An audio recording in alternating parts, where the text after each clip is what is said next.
68 साल में पहली बार पाकिस्तान में मुआशी तरक्की की शरह मनफी हो जाएगी। 1952 में मुआशी तरक्की की शरह मनफी हुई थी और अब मुआशी तरक्की की शरह मनफी होने का खदशा है, क्योंकि कोरोना वायरस की वजह से लॉकडाउन हुआ, मुल्क बंद हुआ।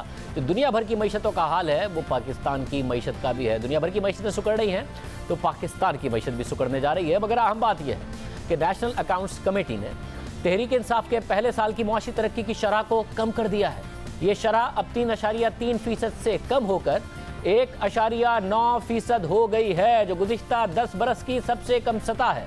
तहरीक इंसाफ की हुकूमत ने जब गुज़िश्ता साल में तरक्की की शरह 3.3% बताई थी तो उस वक्त भी साबिक वज़ीर ख़जाना डॉक्टर हफीज़ पाशा ने दावा किया था कि मुल्क की मुआशी तरक्की की शरह 3.3% नहीं है बल्कि 1.9% है। और अब ये अंदाज़ा उनका दुरुस्त साबित हुआ है और हुकूमत ने भी तस्लीम कर लिया है। इसके अलावा नेशनल अकाउंट्स कमेटी के मुताबिक रवा माली साल में तरक्की की शरह मनफी 0.38% होगी। एक्सप्रेस ट्रिब्यून में शहबाज राना की स्टोरी के मुताबिक रुपए की कदर में कमी की वजह से मईशत का हुजम 280 अरब डॉलर से कम होकर 265 अरब डॉलर हो गया है, जो कि नून लीग के आखिरी साल में 313 अरब डॉलर था। इसके अलावा नेशनल अकाउंट्स कमेटी ने नून लीग के आखिरी साल में मुआशी तरक्की की शरह 5.5% होने की तस्दीक कर दी है, यानी 5.5% से तहरीक इंसाफ के पहले साल में तरक्की की शरह कम होकर 1.9% रह गई। बताई 3.3% थी, मगर अब पता चल रहा है कि असल में वो 1.9% थी। गुज़िश्ता माली साल में यानी तहरीक इंसाफ के पहले साल में मुआशी तरक्की की शरह में बड़ी कमी आई है।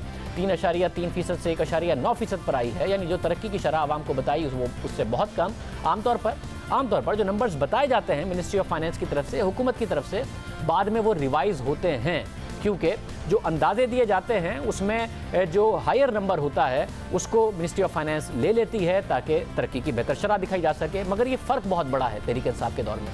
हम आपको माजी का मामला सामने रख देते हैं। 2013 में शरह तरक्की 3.6% बताई गई, मगर बाद में वो असल में 3.7% सामने आई, यानी जो बताई गई उससे 0.1% तरक्की में इजाफा हुआ।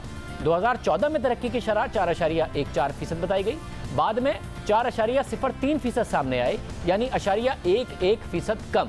फिर 2015 में तरक्की की शरह 4.24% बताई गई, मगर बाद में वो 4% निकली, यानी 0.24% कम। फिर 2016 में तरक्की की शरह बताई गई 4.71%, मगर असल तरक्की की शरह सामने आई 4.5%, यानी 0.21% कम।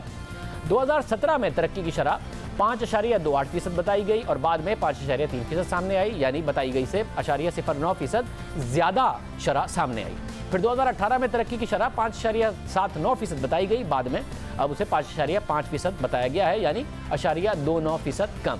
मगर इन तमाम सालों में 2 से 5% तरक्की की शरह बाद में कम या ज़्यादा होती रही है। मगर तहरीक इंसाफ के पहले साल में तरक्की की शरह बताई गई 3.3% और असल में सामने आई है 1.9%, यानी गुज़िश्ता बरसों में जो 2 से 5% का फ़र्क पड़ता था वो तहरीक इंसाफ के दौर में पड़ा है 42%। 3.3% बताई, 1.9% तरक्की सामने आई, 42% कम, जो कि नून लीग के 5 सालों में नहीं देखा गया। हालांकि तहरीक इंसाफ की हुकूमत बार बार कहती रही कि इसहाक डार नंबर्स का इदाद शुमार का हेर फेर करते थे, नंबर्स बड़ा चढ़ाकर पेश करते थे, यहाँ तक कि जो आखिरी साल था नून लीग का उसमें भी उन्होंने तरक्की की शरह को बढ़ाकर पेश किया।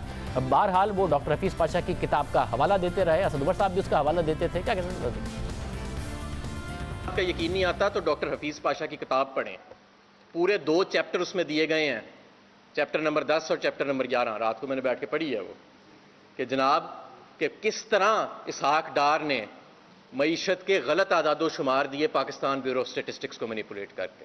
ख़ास तौर पे जो मीडिया के नुमाइंदगान हैं, मैं उनसे कहूँगा कि और कुछ नहीं तो वो चैप्टर नंबर 10 ज़रूर पढ़ें उसका, कि ये जो हमें मईशत जो सबसे सुस्त रफ्तार मिली थी पिछले 1971 से लेकर अब तक, उसके भी आदादो शुमार को बढ़ाया हुआ था। और अभी तो पता नहीं क्या क्या और इन्होंने किया होगा जिसके अभी नताइज सामने आ रहे हैं। अल्हम्दुलिल्लाह मईशत इस्तेकाम की तरफ जा रही है। तहरीक इंसाफ की हुकूमत में माना गया है कि नून लीग के आखिरी दौर में तो 5.5% तरक्की थी, मगर तहरीक इंसाफ के अपने पहले साल की जो 3.3% बताई गई वो असल में 1.9% थी। और डॉक्टर हफीज़ पाशा ने ये बात कही थी। खुरम शहजाद माहिर मईशत हमारे साथ मौजूद है। खुरम साहब बहुत शुक्रिया। आमतौर पर हुआ है कि कुछ फ़र्क आता है, मगर इतना बड़ा फ़र्क आया है, आपके ख्याल में ये बड़ा अनप्रेसिडेंटेड है?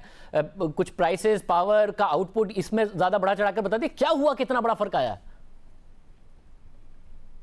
जी बिल्कुल, देखें हिस्टोरिकली ऐसा होता आया है। पिछले अगर आप 10-12 साल का जायज़ा लें तो नॉर्मली जो है ज़्यादातर जो फोरकास्ट होती है वो अपर एंड लिया जाता है, यानी कि अगर लेट्स से 3 से 5% ग्रोथ है या 4 से 5% की ग्रोथ एक्सपेक्टेड है तो 5% को जो है वो बुनियाद बनाया जाता है। नॉर्मली ये होता है और डेवलपिंग इकोनॉमीज़ में ख़ास तौर पे होता है। और ये अगर पिछले गवर्नमेंट का जायज़ा लें, आप पिछले टेदर का जायज़ा लें तो तकरीबन कोई 14 बेसिस पॉइंट से 24 बेसिस पॉइंट, यानी कि अगर ग्रोथ आपकी 4% एक्सपेक्ट की गई थी तो लेट्स से 3.9 3.8 के करीब आ रही थी, या अगर ऊपर जा रही थी तो 4% एक्सपेक्ट किया जा रहा था तो 4.10 4.15% आ रही थी। तो ये फ़र्क आता है, लेकिन ये काफ़ी बड़ा फ़र्क है, यानी कि 3.3% से जो है वो पिछले साल 2019 का रिवाइज जो एक्चुअल नंबर आया 1.91% है। ये काफ़ी बड़ा है क्योंकि ये 2008 में हुआ था जब आपकी ग्रोथ जो है 4 से 5% एक्सपेक्ट की जा रही थी और एक्चुअली जो ग्रोथ आई वो 2% भी नहीं थी, और अब जाके उसका अगर नंबर देखें तो वो रिवाइज हो के 1% भी नहीं है। तो ये बहुत बड़ा ऑफ कोर्स डिक्लाइन है। देखना ये होगा कि अगले साल क्या होता है, क्योंकि अभी जो एक्सपेक्ट किया जा रहा है वो 38 बेसिस पॉइंट नेगेटिव एक्सपेक्ट किया जा रहा है, लेकिन हमारी एस्टिमेट्स के हिसाब से आने वाले साल में जब ये नंबर एक्चुअल आएगा तो लगता ये है कि 1.5 से 2% जो है वो नेगेटिव ग्रोथ बहुत होगी। शुक्रिया अकरम शहनाज साहब हमारे साथ मौजूद थे।